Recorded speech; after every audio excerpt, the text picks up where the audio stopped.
دوسرے چلیں گے. جن بھائی بہنوں کے پاس یا بیٹے بیٹی کے پاس بائبل مقدس ہے وہ یشوع 14 باب نکالیں. اس کی 6 سے 14 آیت تک پڑھیں گے. یشوع 14 باب 6 سے 14 تک. لگے سبھی؟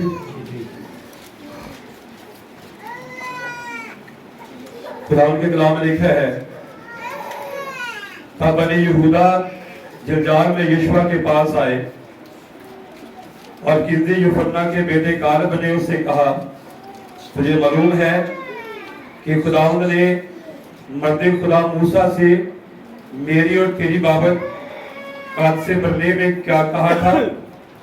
جب خداوند کے بندہ موسیٰ نے قادس برنے سے مجھ کو اس ملک کا حال دریافت کرنے کو بھیجا، اس وقت میں 40 برس کا تھا اور میں نے اس کو وہی خبر لا کر دی جو میرے دل میں تھی.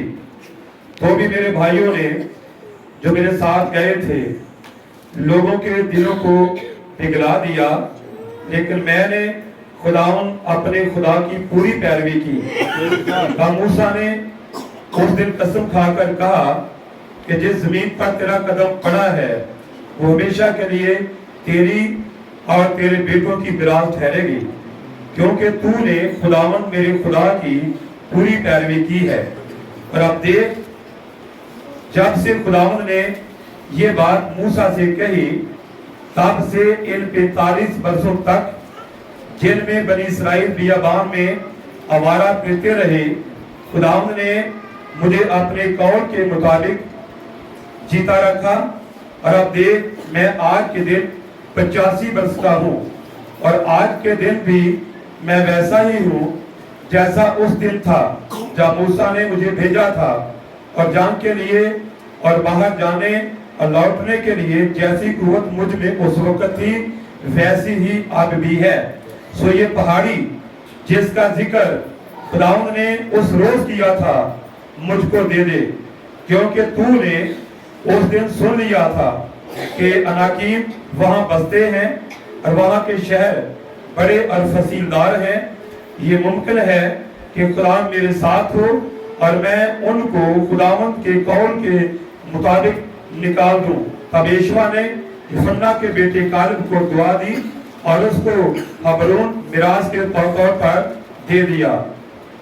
سو حبرون اس وقت سے آج تک قیدی یوحنا کے بیٹے کالب کی میراث ہے، اس لیے کہ اس نے خداوند اسرائیل کے خدا کی پوری پیروی کی. خدا کے کلام کا پڑھا اور سنا جانا ہم سب کے لیے برکت، توانائی اور ترقی کا باعث بنے. دعا کریں. خداوند تو قدوس ہے، تو بہت مہربان ہے، ہم تیری شکر گزاری کرتے ہیں خداوند کلام کے اس حصہ کے لیے جو پڑھا گیا خداوند، اگر ہم اس پر غور کریں تو خداوند یہ الہام، یہ کلام ہمارے لیے برکت کا باعث بنے. خداوند مجھے پیچھے کر خود آگے آ خداوند اور اپنے وعدہ کو پورا کر. یہ بولنے والے تم نہیں، باپ کا روح ہوگا.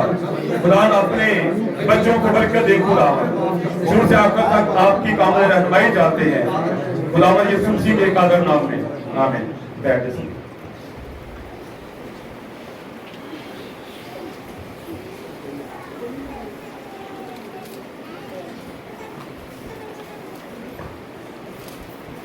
اس سے پہلے کہ ہم کلام کو شروع کریں بتانا چاہتا ہوں کہ یہ جو چرچ میں عبادت کا ٹائم ہے وہ اگلے سنڈے 9 بجے عبادت ہوگی.